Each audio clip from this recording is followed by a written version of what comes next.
Okay, so this is kind of part two of my explanation of the fulfillment of this prophecy that I released on April 27th regarding May 22nd, 2016.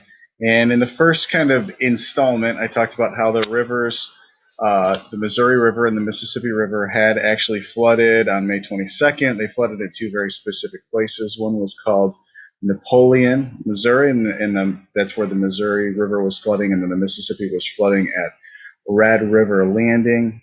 So I kind of already went through all that and the significance of Napoleon making a very specific statement on 17 IR of 1799, or what would have been May 22nd, 1799. So you can catch up on all that in the first statement, or the first explanation, the first video. But in this one, I wanted to explain that when I recorded the video yesterday, I said I was kind of looking for a statement to be made, and a statement was made. A statement was actually made by somebody whose nickname is Napoleon, a very important figure in Israel whose nickname is Napoleon. So I'm going to explain that today, but I wanted to start with this prophecy. So the prophecy was the Mississippi and Missouri rivers would flood as a sign, and this flood would be accompanied by one statement, and this statement will be honored by heaven.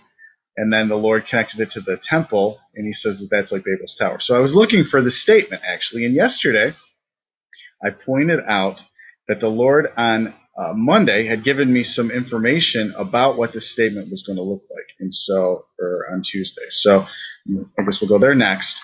So on 5/24, which would have been Tuesday, today's Thursday, 5/26/16, the Lord said to me that the singular statement was related to this passage from 2 Chronicles 6:16. And he said the singular statement will be made by one who walks on two legs. You'll slip this into speech on the 25th. Tomorrow was the 25th from the 24th. And this will be the singular statement prophesied with the flood, and it'll mark it, the flood will mark it. So the passage from 2 Chronicles 6:16 is related to the promise God made to David that he would always have a man sitting on the throne as long as he walked in the law as David walked in the law. And then it was related to the temple. Okay, and so this was what Solomon said to God when he dedicated the temple in 2 Chronicles. And so it's related to governing over Israel, but by walking in the law of the Lord. And so if you look, there's some footnotes in this passage. And in fact, one of the footnotes is to Psalm 132. And it says that if it's talking about building how David was concerned with night and day prayer, that he wouldn't give rest to his body until he found a dwelling place for the Lord. And that was part of that covenant that God made with David. It's related to David's tabernacle, but it says those who are foolish will be shamed. Now, this is really what Napoleon was making a statement about. He was saying, I will gather all the Jews. If you will come under my flag, I'll gather you and I'll reestablish Jerusalem. Well, Napoleon got shamed in that. It never happened.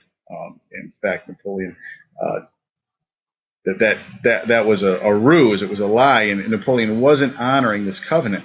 And so what I said yesterday in the video was that there was something very similar to this, where somebody's going to make what sounds like a great statement over Israel, but it's a lie, it's a ruse, but God's going to honor it, and that person is going to have to bear the weight of his statement. And so that actually happened yesterday, just like the Lord had shown me, and I want to show you how that happened. Okay, so yesterday I watched. I really didn't see.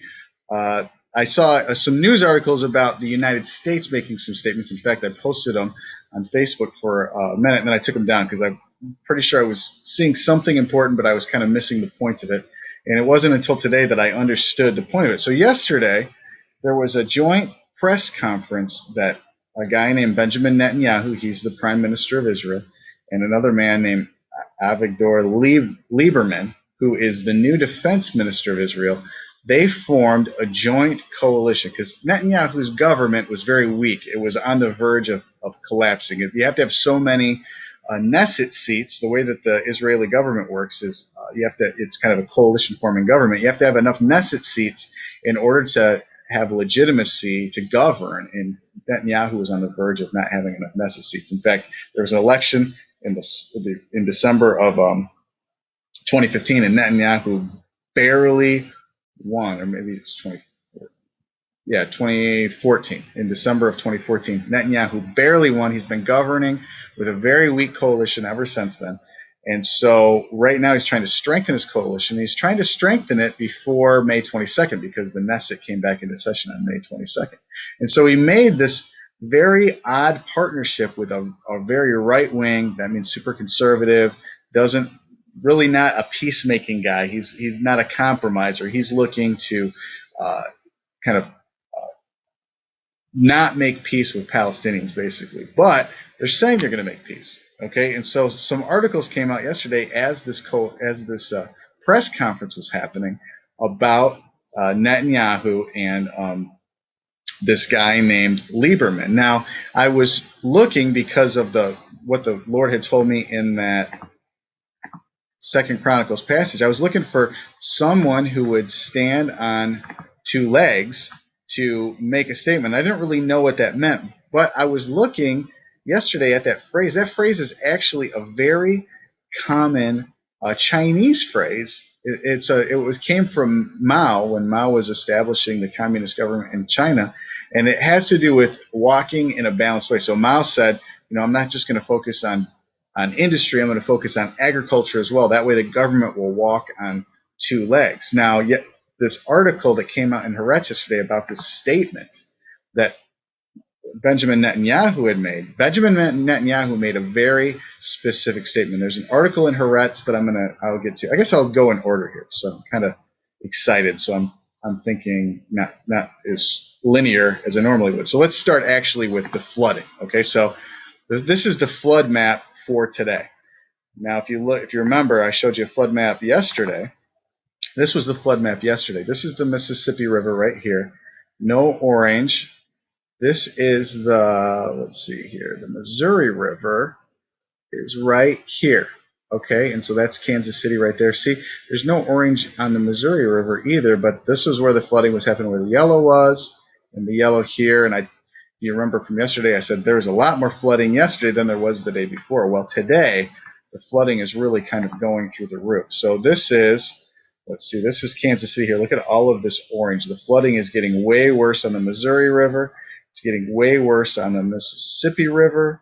Well, not way worse, but it's getting worse on the Mississippi River, way worse around Kansas City and on the Missouri River. Okay, so this is the Missouri River at Miami. Now look at these graphs. Yesterday they were just barely getting into the yellow. Now they're getting into the red. So the flooding is just kind of going right through the roof. That's the Missouri at Napoleon. Yesterday, it wasn't nearly that bad. So if we go to the hydrograph, when I showed you yesterday, the projection was that it would barely make it here, and now they're saying, no, actually it's getting way worse. The flooding is just really ramping up. You can see flood warnings, thunderstorm warnings. This was, I don't know, the last time I refreshed this. Let's see if it's still the same. Just wait a second here, and we'll see if it's, this is from a couple hours ago. I don't know if it's changed at all since. Yeah, see, it's gone up even more. Now they're saying it's basically touching the top of the red there. So the flooding is getting way worse. Well, today I found out that Benjamin Netanyahu, he actually has a nickname, and his nickname is Little Napoleon. Now this is actually really kind of common knowledge. This is an article from 1999. There's just hundreds of articles about his nickname being Little Napoleon. 2015, Little Napoleon, 2015, 2010. It's just kind of well known in Israel that his nickname is Little Napoleon. Now, he's known as Little Napoleon from all the way back in his military days. So this is an article I found from 1999, one of the first ones I could find, about why that's his nickname. And that's his nickname because some subordinates used to call him Little Napoleon in his army days. And in the wake of his victory, one begins to see why. His desire to maximize his personal control has set him to appoint mediocre loyalists as his foreign and finance ministers. Okay, and so he's got this nickname of being Little Napoleon. Now, the what I said yesterday in the video was that God showed me that when the Missouri River first flooded, it flooded at a very specific place named Napoleon, that Napoleon is really connected to this prophecy because Napoleon made a statement on May 22nd. So when I found out Benjamin Netanyahu was nicknamed Little Napoleon, I thought, I wonder if he made a statement yesterday. And he did. He made a really unique statement yesterday, and this is what he did. He was making a speech about the governing coalition that was coming out brand new, and he was speaking in Hebrew. He and this Lieberman guy were both giving a speech in Hebrew. So we'll go to this Haaretz article next. So this is Haaretz. This is an article from yesterday. I'll go up to the top so you can see the title of the article. It says, U.S. says Israel's new government raises legitimate questions. Okay, now what caught my attention yesterday was that the U.S. made a very terse statement themselves, called a laconic statement. Other articles said it was a very rare statement, so I was thinking maybe it was the U.S., but then I found out they were making this laconic statement in response to a statement that Benjamin Netanyahu had made. So Benjamin Netanyahu, and this is the guy named Lieberman here. This is Lieberman. This is Netanyahu. This is Israel's Little Napoleon. It says, just hours after the signing of an agreement between the Likud and Yisrael Netanyahu, that's I don't know what that is. The U.S. responded to the expanding of Israel's governing coalition. Okay. Oh, this is a political party.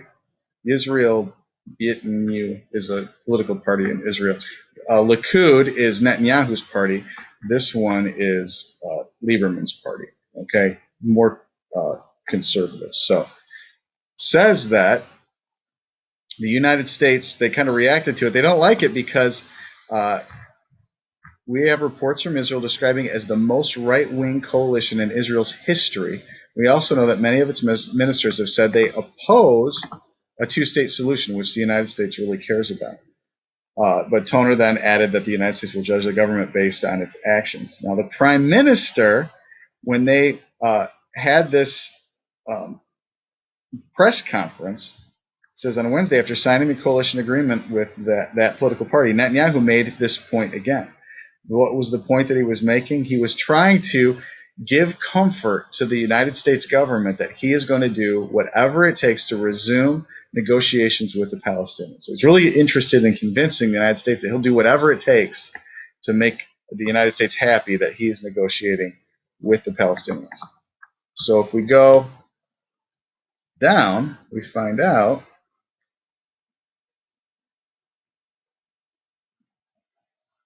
right here, it says, referring to Netanyahu and Lieberman's soothing messages, Herzog said. So this guy named Herzog, he is another guy that Netanyahu was negotiating with up until last week.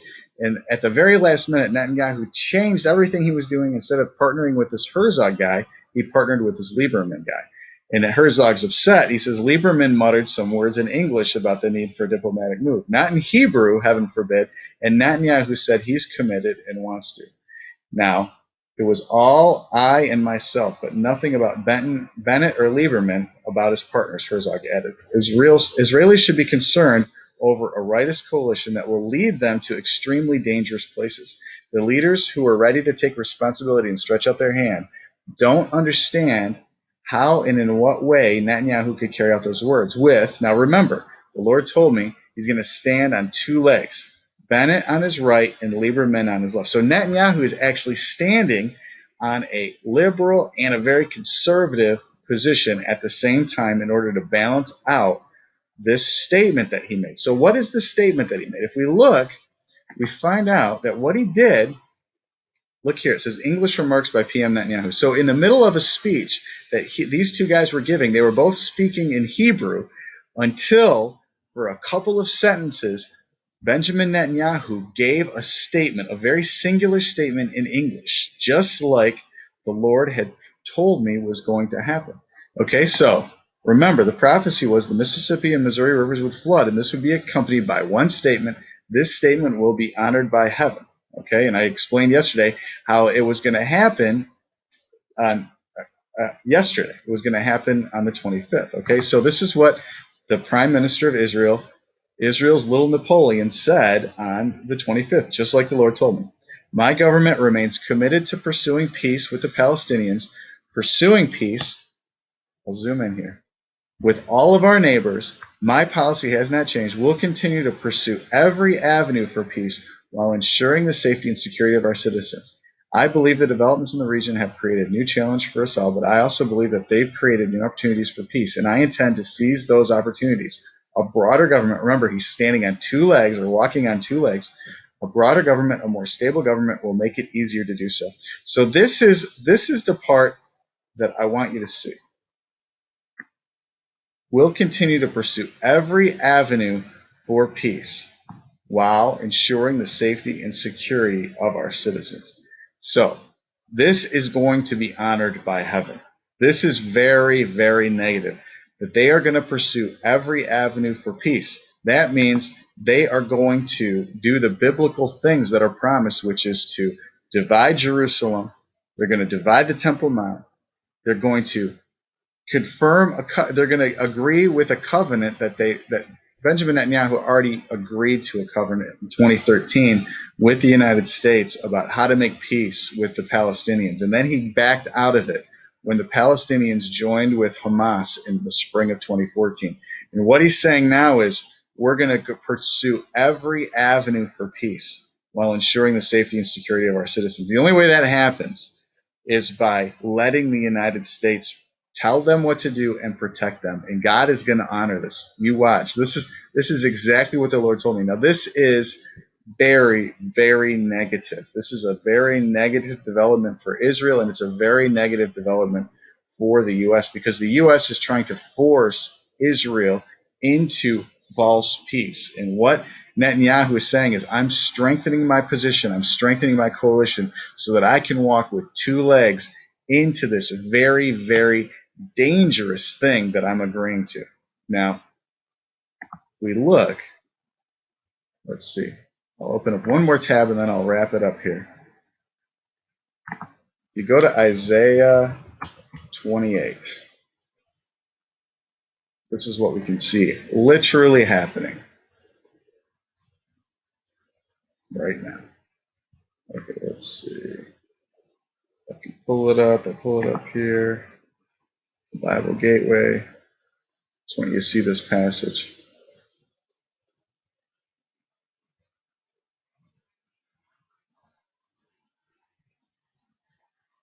Now, this is a proclamation. This is an end-time passage. I say that about almost every passage, so you can't really just take my word for that. You should check me on it.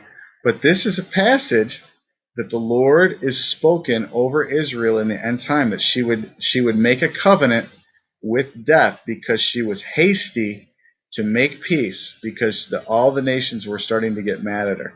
So this is what the Lord says. Because they would not listen to God about repenting and coming under him for protection. Instead, they negotiated peace with the world. This is what the Lord says in verse 14 of Isaiah 28.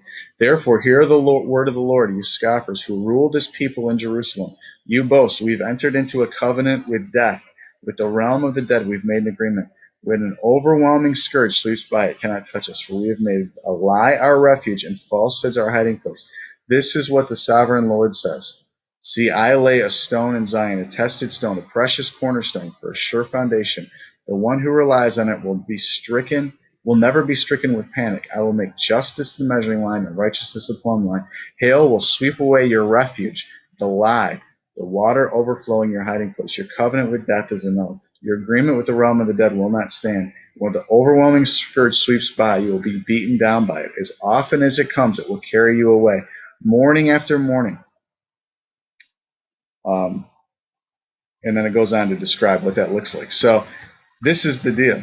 Netanyahu is making a speech in Hebrew, and for just a couple of seconds, he breaks into English to send a message to the Americans. And the message is this: I'll do whatever it takes to make peace and keep you happy. Now, the reason he's doing that is because there's a ton of pressure on him. The French are trying to restart peace negotiations using the UN, which is very negative for Israel because Israel knows she won't get a fair shake from the UN. So he's trying to appeal to the President of the United States to come back to the table and make peace happen. He's willing to do it as long as he feels he's got the strongest coalition because he doesn't want to lose his position. This is so he He's speaking Hebrew to his people, and then he breaks and he says this to the American president. My government remains committed to pursuing peace with the Palestinians, pursuing peace with all our neighbors. My policy has not changed. We'll continue to pursue every avenue for peace while ensuring the safety and security of our citizens. I believe the developments in the regions have created new challenges for us all, but I also believe that they've created new opportunities for peace, and I intend to seize those opportunities. A broader government, a more stable government, will make it easier to do so. So that is the statement that I was looking for from Israel's little Napoleon on May 25th, 2016. And it has to do with that exact same concept. But he's not coming under the same heart of David to make a covenant with the Lord. Instead, he's making a covenant with death. And it's very, very negative. So we need to pray for Israel. We don't need to, heap curses on him or anything. He's not a bad guy. He's doing what makes the most sense to him. But this is biblical prophecy unfolding right now before your eyes. And the Lord says, remember that prophecy. He says, oops, I don't know what I just did. All right. He says, this statement will be honored by heaven. And what is coming next is something that will allow, as part of the negotiations, it will allow Jewish access to the Temple Mount. That Temple Mount is going to get shared. It's going to be split. It's, in fact, in Revelation 11, it says that the outer courts are given over to the Gentiles. This is very, very negative. This is leading to a siege of Jerusalem, I believe, by the United States. I believe in about a year. You need to pray, watch, pray, and get ready, because there is no way I could have known that. I didn't even know until this afternoon. I was completely off about who was going to make this statement. But the Lord knew, and he named that little town on the Missouri River Napoleon, all as part of how he was going to communicate this to us. Like, this is crazy. It's really neat, but it's also really weighty. We really want to pay attention, because this is all like very, very clear. So that's all I got to say. Thanks for listening. Love you. Bless you. In Jesus' name.